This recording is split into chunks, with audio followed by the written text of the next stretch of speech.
সংবাদমেল সম্বোধন কৰাৰ পিছত কেইবাখনো জিলাত বিজেপি দলৰ নেতা কৰ্মীসকল ৰাজপথত ওলাইছিলে আৰু বহুতে মনে মনে ভাবিছিল আজিকালি আমি নতুন যেটো সমৰ কৌশল যুদ্ধবিলাক যিবিলাক হৈ আছে ইউক্ৰেইন আৰু ৰাছিয়াৰ মাজত আমি দেখো যে তাত কেনেকে মানে ব্লাষ্টিক মিসাইল বিলাক ব্যৱহাৰ হয় আৰু কালি মুখ্যমন্ত্ৰী সংবাদমেলখন বহুতে ব্লাষ্টিক মিসাইল কংগ্ৰেছৰ বিৰুদ্ধে বা আমাৰ সভাপতি গৌৰৱ গগৈ ডাঙৰীয়াৰ বিৰুদ্ধে বুলি ভাবিছিল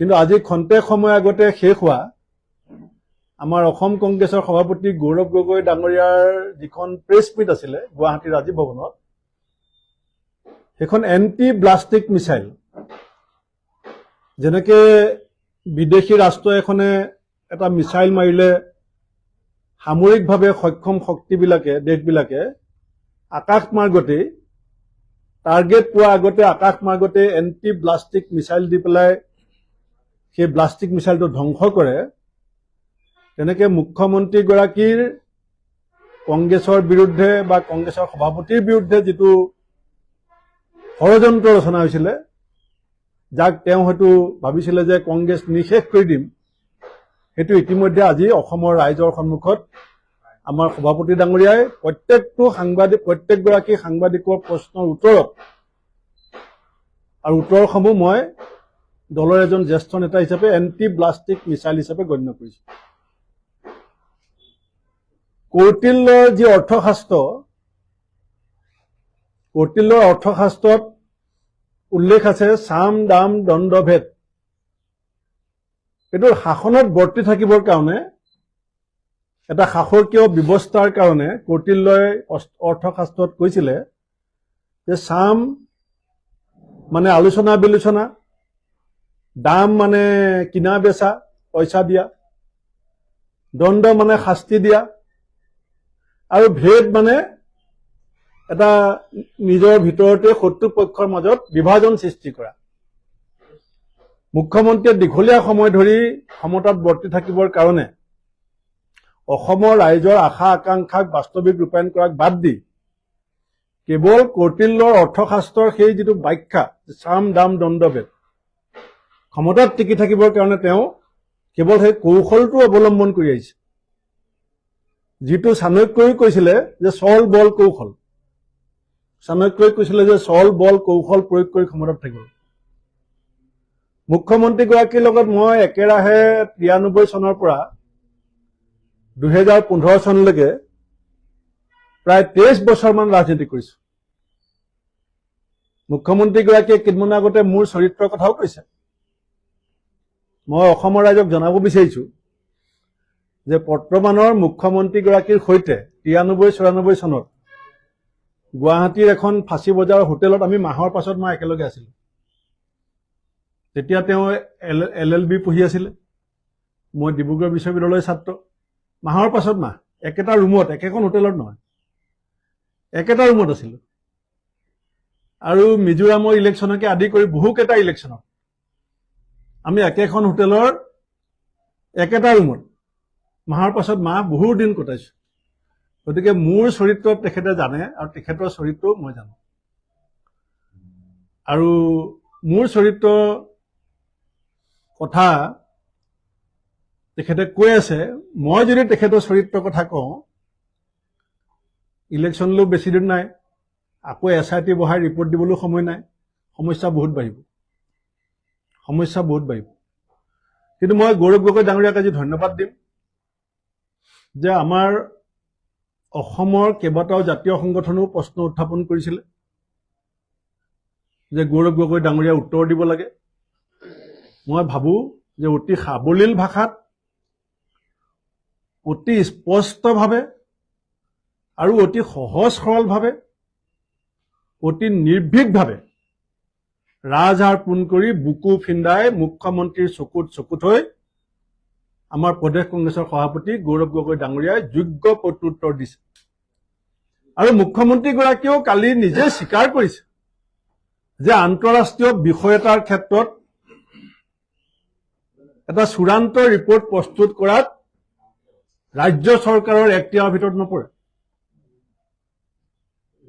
ৰাজ্য চৰকাৰৰ এখতিয়াৰৰ ভিতৰত নপৰে। গতিকে এতিয়া কালি বিজেপিয়ে ৰাস্তাত শ্লোগান দিছে যে তেওঁলোকে জাজমেণ্ট দিব বিচাৰিছে। মুখ্যমন্ত্ৰীয়ে কিন্তু কৈছে এইখিনি অভিযোগ, আৰু সেই অভিযোগৰ ক্ষেত্ৰত কেন্দ্ৰীয় চৰকাৰ বা কেন্দ্ৰীয় গৃহ মন্ত্ৰণালয়ে আজিলৈকে কোনো প্ৰত্যুত্তৰ দিয়া নাই। মই যেতিয়া সভাপতি আছিলো, প্ৰদেশ কংগ্ৰেছৰ সভাপতি আছিলো, তেতিয়া গৌৰৱ গগৈ ডাঙৰীয়াক এনেকে কাষত বহুৱাই এই বিষয়টো সম্পৰ্কত মই যিখিনি সংবাদ মেলত কথা কৈছিলো, আৰু সেইদিনাখন মোৰ কাষত বহি গৌৰৱ গগৈ ডাঙৰীয়াই যিখিনি কথা কৈছিল, মই নিজে অনুভৱ কৰি আছিলো যে আমাৰ আৰু এখন সংবাদ মেলৰ প্ৰয়োজন নাছিল। কিন্তু হয়তো বহুতে কথাবিলাক পাহৰি গ'ল। আজি যিখিনি কথা মুখ্যমন্ত্ৰীয়ে প্ৰশ্ন উত্থাপন কৰিছে, সেই একেখিনি প্ৰশ্নৰ উত্তৰ কিন্তু মই সভাপতি থকাৰ সময়ত গৌৰৱ গগৈ ডাঙৰীয়াক কাষত বহুৱাই আমি ৰাজীৱ ভৱনত সংবাদ মেল কৰি ইয়াৰ প্ৰত্যুত্তৰ দিছিলো। আৰু আজি ৰাষ্ট্ৰীয় তথা ৰাজ্যিক প্ৰতিগৰাকী সাংবাদিকৰ প্ৰত্যেকটো উত্তৰ গৌৰৱ গগৈ দিয়াৰ পাছত মই মুখ্যমন্ত্ৰী ডাঙৰীয়াক এটা পৰামৰ্শ দিম। কেলৈ মই কৈছো যে 93ৰ পৰা 15 চনলৈকে একেলগে ৰাজনীতি কৰিছো। তেখেতেও মোৰ চব কথা জানে, ময়ো তেখেতৰ চব কথা জানো। আপোনাৰ চাম দাম দণ্ডভেদৰ প্ৰথম ফৰ্মুলা ব্যৰ্থ হৈছে, চল বল কৌশলৰ ফৰ্মুলা ব্যৰ্থ হৈছে, আৰু অসমৰ জনসাধাৰণৰ সন্মুখত আমাৰ গাঁৱলীয়াত এটা কথা আছে যে আৰ চিগাচুলি তাৰ চিগাচুলি বান্ধি যাওঁ নেঘেৰি ঘোপা। আপোনাৰ SIT ৰিপৰ্টটো তেনেকুৱা হৈছে। গতিকে আপুনি অসমৰ জনসাধাৰণৰ ওচৰত আপোনাৰ যিটো ৰাজনৈতিক কৌশল, সেইটো জনসাধাৰণে আশ্বস্ত হোৱাকে আপুনি ব্যৰ্থ হৈছে। আৰু এতিয়া আপোনাৰ যিখিনি অভিযোগ আহিছে আপোনাৰ বিৰুদ্ধে, মুখ্যমন্ত্ৰীগৰাকীৰ বিৰুদ্ধে আমাৰ দলৰ ফালৰ পৰা আমি যিখিনি অভিযোগ আনিছো যে 6 জনগোষ্ঠী সম্পৰ্কত তেখেতৰ স্থিতি কি, চাহ শ্ৰমিকৰ মজুৰি বৃদ্ধিৰ ক্ষেত্ৰত স্থিতি কি, খিলঞ্জীয়াৰ ভূমি অধিকাৰ, ভূমিহীন লোকক ভূমি দিয়াৰ দায়িত্ব, নিবনুৱা সমস্যাৰ 34,43,000 নিবনুৱাৰ ভৱিষ্যতক লৈ তেওঁৰ স্থিতি কি।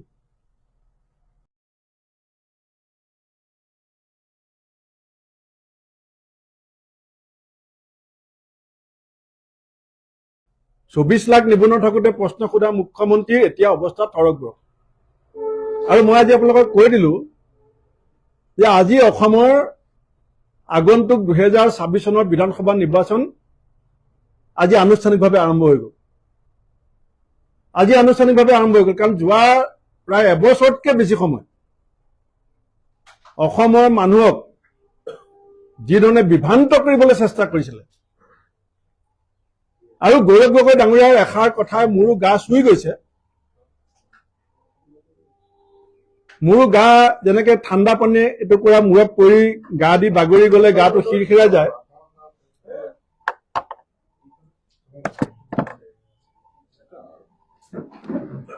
গৌৰৱ গগৈ ডাঙৰীয়াই এষাৰ ডাঙৰ কথা কৈছে যে অসমৰ ৰাইজৰ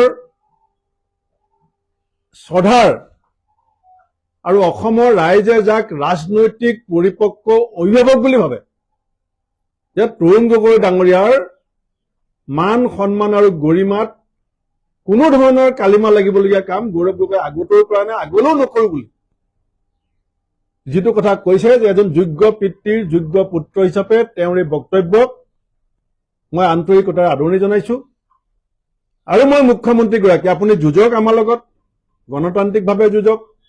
বৰপেটা সত্ৰত আপোনাৰ বটদ্ৰৱা সত্ৰত যোৱাত আপুনি বাধা দিবলৈ চেষ্টা নকৰিব। মহাপুৰুষ শংকৰদেৱৰ জন্মস্থান আপুনি ৰক্ত ৰঞ্জিত কৰিবলৈ চেষ্টা কৰিছে, আপুনি এই কাম নকৰিব। আপুনি দৌল দেৱালয়ত অসম সন্তানসকলক যোৱাত বাধা আৰোপ নকৰিব।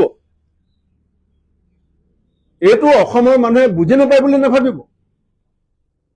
অসমৰ ৰাইজ ৰাজনৈতিকভাৱে পৰিপক্ক। আপুনি অসমৰ ৰাইজক হিচাপ দিয়ক যে ভিজন ডকুমেণ্টছ, আপোনালোকে ভিজন ডকুমেণ্টছত 10 বছৰ সময় বিচাৰিছিলে। 2016ৰ পৰা 2026ৰ ভিতৰত কংগ্ৰেছে 60 বছৰত কৰিব নোৱাৰা কাম আপোনালোকে 60 মাহত কৰিম বুলি কৈছিলে। আপুনি হিচাপ দিয়ক যে ৰাইজ মই এইখিনি কাম কৰিলো, মই ইমান অসমত আপুনি কংগ্ৰেছে যেতিয়া শাসনভাৰত আছিল 24 লাখ নিবনুৱা আছিলে, এতিয়া 36 লাখতকে বেছি নিবনুৱা। কিমান ক্ষুদ্ৰ উদ্যোগ বন্ধ হৈ গল, কিমান মজলীয়া উদ্যোগ বন্ধ হৈ গল। কোনটো বস্তুৰ দাম আপুনি কমালে? ইলেকশ্যনৰ 90 দিনৰ আগত আপুনি 1 কেজি চাউল, 1 কেজি চেনি, 1 কেজি মিঠাতেল দি পেলাই, 1 লিটাৰ মিঠাতেল দি পেলাই ইলেকশ্যন জিকিব বিচাৰিছে। কোনটো বস্তুৰ দাম আপুনি কমালে? আপোনালোকৰ স্লোগান কি আছিলে যে ভাই ও बहनों कांग्रेस का जमाना में सीजू का दाम आसमान छू रहा है, बीजेपी को मौका दीजिए, सीजू का दाम जमीन में खड़ा कर देगा। কোনটো বস্তুৰ দাম আপোনালোকে কমালে? অৰুণোদয় 1250 টকা দিয়ে, চিলিণ্ডাৰৰ দাম কিমান? মূল্য বৃদ্ধি সম্পৰ্কত বিজেপি চৰকাৰৰ স্থিতি কি আপুনি নকয়? আপুনি যিবিলাক কাম আমাৰ বিডিঅ সকলে কৈছিলে, যিবিলাক চেক আমাৰ বিডিঅ সকলে বিতৰণ কৰিছিলে, সেই চেকবিলাক এতিয়া আপুনি বিতৰণ কৰিবলৈ আহোঁতে মহিলা মৃত্যু হৈছে, মহিলা মূৰ্ছা গৈছে, হস্পিটেলাইজ কৰিবলগীয়া হৈছে। ৰাতিপুৱা 5টা বজাৰ পৰা 7টা বজাৰ ভিতৰত আপুনি 2টা বজাত আহি পাব। মহিলাক ট্ৰেইনিং দি পেলাই বিডিঅ বিলাকে 7টা বজাত মিটিঙত খাৰা কৰিছে। আপোনাৰ কথাত হাত তালি দিবলৈ মহিলাক ট্ৰেইনিং দিয়া হৈছে। এনেকুৱা ৰাজনীতি অসমৰ মানুহে সব গম পাই আছে। সেইকাৰণে মই কম যে হিমন্ত বিশ্ব শৰ্মা ডাঙৰীয়া আৰু এবাৰ মুখ্যমন্ত্ৰী হ'বলৈ চেষ্টা কৰাটো আমি অপৰাধ বুলি নাভাবো। আপুনি চেষ্টা কৰক, কিন্তু মুখ্যমন্ত্ৰী নিচিনাকে চেষ্টা কৰক। আপুনি হিচাপ দিয়ক অসমৰ মানুহক আপোনাৰ কাৰ্যকালৰ। আজি লখিমপুৰ মেডিকেল কলেজত কিমানজন ডাক্তৰৰ পোষ্ট খালী হৈ আছে। আমাৰ লালুকত ডাক্তৰ নথকাৰ কাৰণে আমি ধৰ্ণা দিবলগীয়া হ'ল। আপুনি তাৰপিছত মেনেহাৰ পৰা ডাক্তৰ ট্ৰেন্সফাৰ কৰি আনি লালুকত দিলে, এতিয়া মেনেহাৰ ডাক্তৰৰ পোষ্ট খালী হৈ পৰি আছে। এই ৰাজনীতি বন্ধ কৰক। আপুনি যদি ভাবিছে যে কংগ্ৰেছৰ এই পৰিৱৰ্তন যাত্ৰা আপুনি ধৰ্ণা দি পেলাই বন্ধ কৰিব পাৰিব, মুখ্যমন্ত্ৰী মহোদয় মই আপোনাক কৈছো, আপোনাৰ প্ৰতিৰোধ যিমান শক্তিশালী হ'ব, কংগ্ৰেছৰ গতি সিমান দুৰ্বাৰ হ'ব। আপোনাৰ প্ৰতিৰোধ যিমান শক্তিশালী হ'ব, কংগ্ৰেছৰ গতি তাতকে দুগুণ গতিশীল হ'ব, দুগুণ দুৰ্বাৰ হ'ব। আৰু অসমৰ ৰাইজ এতিয়া ওলাব। অসমৰ ৰাইজে জানে কেতিয়া ওলাব লাগে। অসমৰ ৰাইজ শুই থকা সিংহক আজি আমাৰ সভাপতি গৌৰৱ গগৈ ডাঙৰীয়াৰ সংবাদমেলৰ পাছত এতিয়া সিংহই গৰজিব। অসমৰ জাতীয় সংগঠনসমূহকো মই আহ্বান জনাম যে এইগৰাকী অসমৰ মুখ্যমন্ত্ৰীৰ 5 বছৰীয়া কাৰ্যকালৰ পৰ্যালোচনা গৌৰৱ গগৈক যেনেকে প্ৰশ্ন সোধাৰ অধিকাৰ অসমৰ জাতীয় সংগঠনৰ আছে, আৰু প্ৰত্যেকটো জাতীয় সংগঠনৰ প্ৰত্যেকটো প্ৰশ্নৰ উত্তৰ আমি কংগ্ৰেছ দল দিবলৈ সাজু আছো। কিন্তু মই সেইসমূহ জাতীয় সংগঠনক আহ্বান জনাম যে অসম চুক্তিৰ 5 নং 6 নং দফা সম্পৰ্কত বিজেপিয়ে যদি 10 বছৰীয়া শাসনকালত 1 চেণ্টিমিটাৰ যদি বিষয়টো আগবঢ়াব নোৱাৰে, তেতিয়াহ'লে সেইসমূহ জাতীয় সংগঠনে এই বিজেপিৰ 10 বছৰীয়া শাসনকালৰ পাছত আৰু কিমান দিন অপেক্ষা কৰিব? শ্যাম ষ্টাৰ্থৰ, দীপাঞ্জল দাস, দ্বিজেন্দ্ৰ পাংগিং, ঈশ্বৰ নায়ক, আব্দুল আলিম, কা আন্দোলনৰ 5 জন শ্বহীদৰ মূল্যাংকন, 5 জন শ্বহীদৰ তেজৰ মূল্যাংকন, ত্যাগৰ মূল্যাংকন সম্পৰ্কত অসমৰ জাতীয় সংগঠনসমূহে মুখ্যমন্ত্ৰী ডাঙৰীয়াক প্ৰশ্ন সুধিবৰ কাৰণে মই আহ্বান জনাইছো। আৰু যিটো ৰাজনৈতিক অসমৰ সংস্কাৰ আৰু সংস্কৃতি, এই ৰাজনৈতিক অসমৰ সংস্কাৰমুখী সংস্কৃতিবান ৰাজনীতি আজি বটদ্ৰৱা থানৰ সন্মুখত যিধৰণে আমাক বাধা দিয়া হৈছে, মই ডাঠি কব পাৰো নামঘোষাৰ সম্পৰ্কত, কীৰ্তনৰ সম্পৰ্কত, ভাগৱতৰ সম্পৰ্কত, গীতাৰ সম্পৰ্কত যিকোনো এজন বিজেপি কৰ্মীক, মই পণ্ডিত নহয়, কিন্তু বিজেপিৰ যিকোনো এজন নেতা আৰু কৰ্মীতকৈ মহাপুৰুষ শংকৰদেৱ মাধৱদেৱৰ বিৰচিত 4 শাস্ত্ৰ আৰু আমাৰ ভাগৱত গীতা সম্পৰ্কত যিকোনো এজন বিজেপি নেতা আৰু কৰ্মী আমাৰ সন্মুখত বহক। মহাপুৰুষ শংকৰদেৱৰ যিটো নীতি, মহাপুৰুষ শ্ৰীমন্ত শংকৰদেৱে কি বিচাৰিছিলে? তেওঁ আছিলে কিৰাত, কছাৰী, খাচী, গাৰো, মিৰি, যৱন, কংক, গোৱাল, অসমৰ মুলুক, ৰজত, তুলুক, উবাচ, মেলচ, চণ্ডাল, সকলো জাতি, ধৰ্ম, বৰ্ণ, সম্প্ৰদায়, উপজাতি একাকাৰ কৰি সম অধিকাৰ, সম বিকাশ, যি চেতনা মহাপুৰুষ শংকৰদেৱে দিছিলে, যি চেতনা জ্যোতিপ্ৰসাদ আগৰৱালাই দিছিলে, ডক্টৰ ভূপেন হাজৰিকাই দিছিলে, আমাৰ হিয়াৰ নামতো জুবিন গাৰ্গে দিছিলে। তাৰ পৰা আপুনি বিচলিত হৈছে। মুখ্যমন্ত্ৰীয়ে কি কৈছিল যে অসমৰ আটাইতকৈ শক্তিশালী মানুহ কোন? এজন শক্তিশালী মানুহ থাকোঁতে জুবিন গাৰ্গৰ মৃতদেহৰ পিছফালে লাখ লাখ মানুহে পদযাত্ৰা কৰি আপোনাকেই প্ৰত্যাহ্বান জনালে যে আপোনাৰ শ্যামাপ্ৰসাদ মুখাৰ্জী, দীনদয়াল উপাধ্যায়, আমাৰ গুৰু পতাৰ যি ৰাজনীতি, সেয়া জুবিন গাৰ্গৰ মৃত্যুৰ পিছফালে ওলোৱা সমদলে প্ৰত্যাখ্যান কৰিছে। আৰু এটা বহুতে ভাবি আছে আজি এই যিটো SIT, জুবিন গাৰ্গৰ সম্পৰ্কত SIT হ'ল, এইখন SITত যে মুখ্যমন্ত্ৰী ইমান খুচা হ'ল, কেলে ফাষ্ট ট্ৰেক আদালত দি ভোটৰ আগদিনাখন জুবিন গাৰ্গৰ হত্যাৰ লগত জড়িত ব্যক্তিক শাস্তি প্ৰদান কৰাৰ ব্যৱস্থা কিয় কৰিব নোৱাৰে? গৌৰৱ গগৈৰ বিৰুদ্ধে চব কৰিব পাৰে, কিন্তু জুবিন গাৰ্গে ন্যায় পাবৰ কাৰণে মুখ্যমন্ত্ৰী এতিয়ালৈকে কি ব্যৱস্থা ললে? প্ৰত্যেকটো কথাত পাভলতি মাৰিব বিচাৰিছিলে, প্ৰত্যেকটো কথাত গাত দিবলৈ বিচাৰিছিলে। গতিকে অসমৰ মানুহে এই কথাখিনি ভালকে চাই আছে। আৰু মুখ্যমন্ত্ৰী ডাঙৰীয়া, আপোনাৰ চাম দাম দণ্ড ভেদ চল বল কৌশলৰ ৰাজনীতি আজি তাৰিখলৈকে 100% ব্যৰ্থ হৈছে।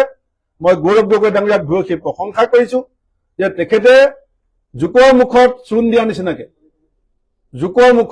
নিচিনাকে আমাৰ অসম প্ৰদেশ কংগ্ৰেছ কমিটিয়ে অসমৰ ৰাইজৰ মনত সন্দেহ আৰু অবিশ্বাসৰ বাতাবৰণ সৃষ্টি কৰিবৰ কাৰণে মুখ্যমন্ত্ৰীয়ে কৰা প্ৰত্যেকটো ষড়যন্ত্ৰ আজি ব্যৰ্থ কৰিছে। ধন্যবাদ।